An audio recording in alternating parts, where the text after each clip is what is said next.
Everyone, welcome back to my channel. So आज मैं जब सेशंस ले रही थी, एक क्लाइंट ने मेरे को क्वेश्चन किया कि मेरी लाइफ में ये जो स्टक होने का फेज चल रहा है ये कब खत्म होगा। सो वहीं से मुझे इंट्यूशन आया कि ये गाइडेंस तो आप में से बहुत सारे लोगों को जरूरत होगी कहीं ना कहीं। सो ये रीडिंग आप लोगों के लिए, अगर लाइफ में कहीं पे भी स्टक हो, हाँ और ना के बीच में, कि हाँ ना कुछ हो नहीं रहा है, मतलब ये दिख रहा है बहुत टाइम से वेट कर रहे हैं लटके हुए बीच में, मे बी वाली सिचुएशन में है। रिलेशनशिप हो सकता है, मनी हो सकता है, एक घर से दूसरे घर शिफ्ट होने का, एक सिटी से दूसरी सिटी में शिफ्ट होने का, यानी एक जगह से दूसरी जगह जंप होने वाला ये कार्ड है।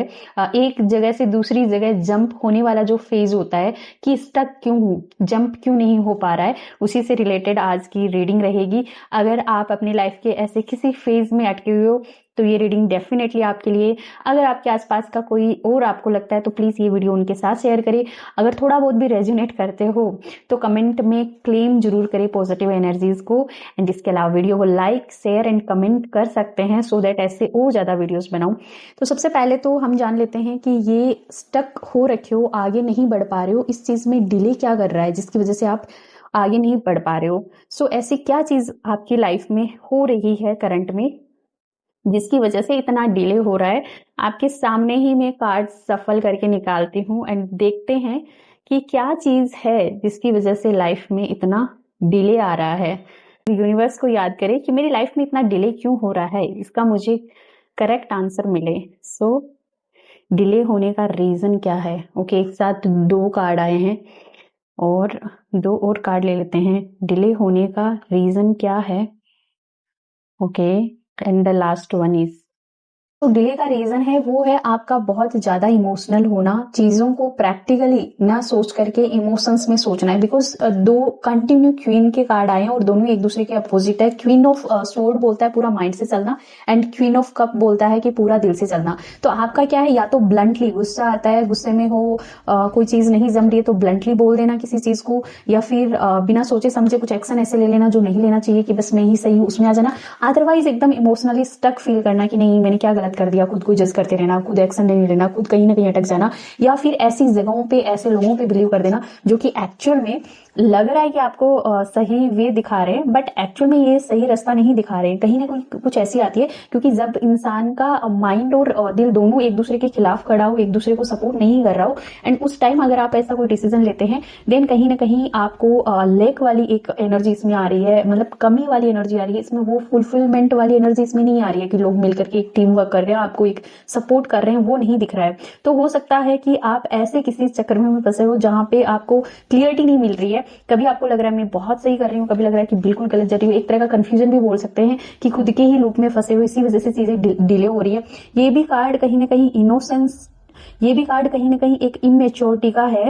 एंड अगर आप तीनों को अलाइन करके देखोगे ना, तो जब आप कभी इसकी सुनते हो, अगर आप तीनों कार्ड को अलाइन करके देखोगे ना, कभी दिल की सुनते हो कभी दिमाग की सुनते हो, बैलेंस करके नहीं चल रहे हो, देन एक वो बच्चे वाली एनर्जी आ जाती है, इमेच्योर एनर्जी, जो कि आपको खुद को नहीं पता कि मैं क्या कर रही हूँ। हालांकि आपके इंटेंशन बहुत प्योर होते हैं, आपके इंटेंशन किसी को हर्ट करने के या फिर किसी को कुछ गलत डिसीजन लेने के नहीं होते। अगर आप जॉब में भी कहीं ऐसा फील कर रहे हो तो हो सकता है, अगर आप जॉब में स्टक फील कर रहे हो कि प्रमोशन क्यों नहीं हो रहा, तो ऐसी कंडीशन में भी ऐसे है कि आपने इंपल्सिव डिसीजन ले लिए कि ठीक है यही लेना चाहिए, जहां पे बैलेंस होना चाहिए वो नहीं आपने रखा है। आपने माइंड की अच्छे से नहीं सुनी, अपने दिल की अच्छे से नहीं सुनी कि नहीं मुझे यहाँ पे करेक्ट टाइम में करेक्ट होना चाहिए। एंड अगेन ऐसे कोई लोग जिन्होंने आपको गलत एडवाइस दी है आपने उसको फॉलो किया है। सो प्लीज ये एक डिले होने का बहुत बड़ा रीजन आ रहा है यहाँ पे कि एक क्लियरिटी नहीं है माइंड में बिल्कुल भी कि चीजें मुझे किस वे में जाना चाहिए। अगर गाइडेंस ले रहे हो तो या तो गलत लोगों से ले रहे हो, आप सही जगह पे सही तरीके से गाइडेंस नहीं ले पा रहे हो, एंड इनमेच्योरिटी बहुत ज्यादा दिखाई दे रही है, इसीलिए चीजें डिले हो रही है इस करंट सिचुएशन में।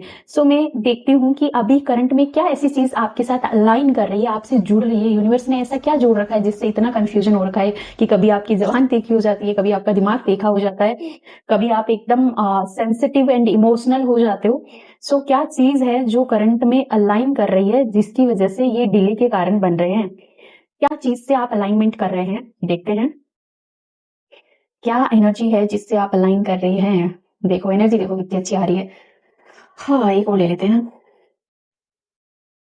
ओके, सो यूनिवर्स आपको बहुत सही जगह अलाइन कर रहा है, आपको उस बुरे फेज से निकाल रहा है जहां पे बहुत ही ज्यादा डिसएग्रीमेंट थी, जहां पे चीजें बन नहीं रही थी, जहां पे बहस हो रही थी। हो सकता है आपके मेंटली स्टेट में ऐसी लड़ाई चल रही हो कि क्या गलत क्या सही वाला। हो सकता है जहां पे आप काम कर रहे हो, घर में, ऑफिस में, रिलेशनशिप में ऐसी सिचुएशन चल रही थी। बट जो भी ये सिचुएशन थी ना, जहां पे लड़ाई झगड़े हो रहे थे, आर्ग्यूमेंट थे, डिसएग्रीमेंट थे, यहाँ पे आप पीसफुली उस चीज से, उस फेज से निकल रहे हो, वहां से निकाला जा रहा है। इवन दो ये वाला कार्ड भी रिवर्स में आया है, एक तरह से वो बैड लक था, जो पहिया है ना वो घूम रहा था, इसकी वजह से आप एक बैड लक वाले फेज से निकल रहे हो। करंट में आपको उसी सिचुएशन से निकाला जा रहा है।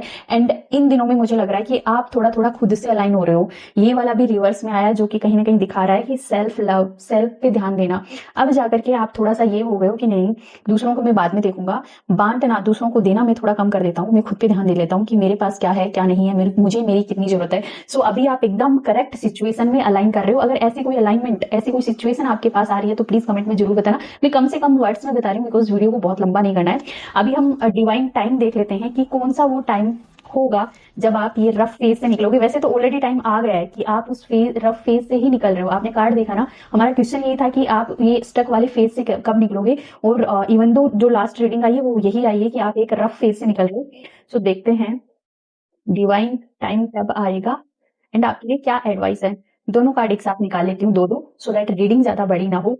डिवाइन टाइम कब आएगा, कितना इन कार्ड्स में टाइम कितना ज्यादा एक्यूरेट आया है। देखो ये 4 नंबर का कार्ड है, अगर आप देखोगे ना तो ये 4 नंबर है, ये लिखा हुआ इस पे। एक्चुअली ये रिवर्स्ड कार्ड आया है। एंड किंग ऑफ स्वॉर्ड का भी 4 नंबर का कार्ड होता है। एंड ये है 8 ऑफ कप, यानी 8 वीक्स एंड 4 मंथ। तो हम इसको ले सकते हैं कि 4 मंथ, अपकमिंग 4 मंथ, हो सकता है किसी किसी पे ये 4 वीक्स पे ये चीजें लागू हो जाए कि आपकी लाइफ में एक अच्छा टाइम, अच्छा फेज आना स्टार्ट हो जाए और ये स्टक वाली एनर्जी निकल जाए। और हो सकता है आने वाले 4 वीक में अगर ये चीज नहीं होती है, देन 8 वीक यानी 4 मंथ्स में डेफिनेटली ये चीजें आपके फेवर में होगी। डोंट वेरी है, डिवाइन का एकदम क्लियर कट मैसेज है। इतना क्लियर कहाँ होगा कि टाइमिंग एकदम क्लियर दिख रही है। एडवाइस के लिए मैंने जो कार्ड्स निकाले थे वो मैं दे देती हूँ, साथ में इनमें भी एक ही एडवाइस आ रही है, डिसिप्लिन।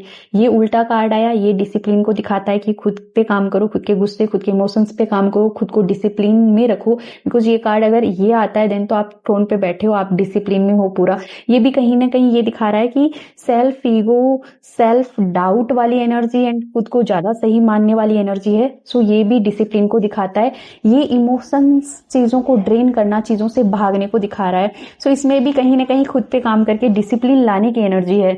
एडवाइस आपके लिए यही है कि खुद को ओवरलोड ना करें, काम में भी, इमोशंस में भी खुद को ज्यादा ना दबाएं, सेल्फ लव करें, खुद को टाइम दें, चीजों को वन बाय वन करना सीखे कि ठीक है, रूटीन बनाओ। सबसे बड़ी चीज तो मुझे यहाँ पे लग रही है कोई रूटीन ही नहीं है, ये आ रहा है ये कर लेता हूँ, वो आ रहा है वो कर लेता हूँ। एंड कहीं ना कहीं दूसरों के काम, दूसरों की रिस्पॉन्सिबिलिटी, दूसरों की एनर्जी ज्यादा ले रहे हो। या तो सोशल मीडिया बहुत ज्यादा देख रहे हो, उनके बारे में सोचते रहते हो क्या बोला, क्यों बोला, कैसे बोला, या फिर किसी और की बातें सुन करके सोचते रहते हो, बट दूसरों की एनर्जी बहुत कैरी कर रहे हो।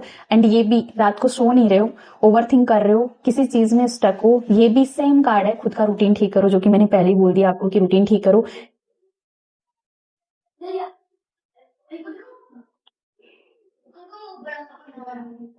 ये भी अगेन डिसिप्लिन एंड खुद को कुछ चीजों से छुपाने का है। होनेस्टी का कार्ड है कि खुद के साथ एटलीस्ट होनेस्ट रहो।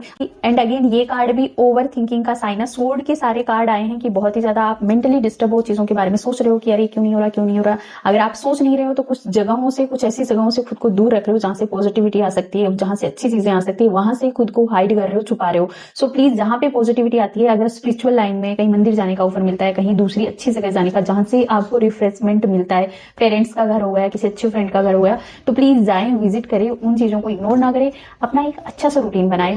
सो ये थी आज की रीडिंग। आई होप कि आप लोगों को पसंद आई होगा। अगर थोड़ा बहुत भी रेजोनेट करते हो, पसंद आते हो, तो प्लीज वीडियो को लाइक करें, चैनल को सब्सक्राइब करें law of attraction, manifestation and tarot reading के लिए। अगर आपको टैरो रीडिंग 1-to-1 सेशन लेना है, लॉ ऑफ अट्रैक्शन, मैनिफेस्टेशन की क्लासेस अगर आपको ज्वाइन करनी है, तो प्लीज व्हाट्सएप पे मुझसे कनेक्ट कर सकते हैं। नीचे आपको लिंक एंड व्हाट्सएप नंबर दिया हुआ है। Thank you so much. God bless you, all of you. Bye bye.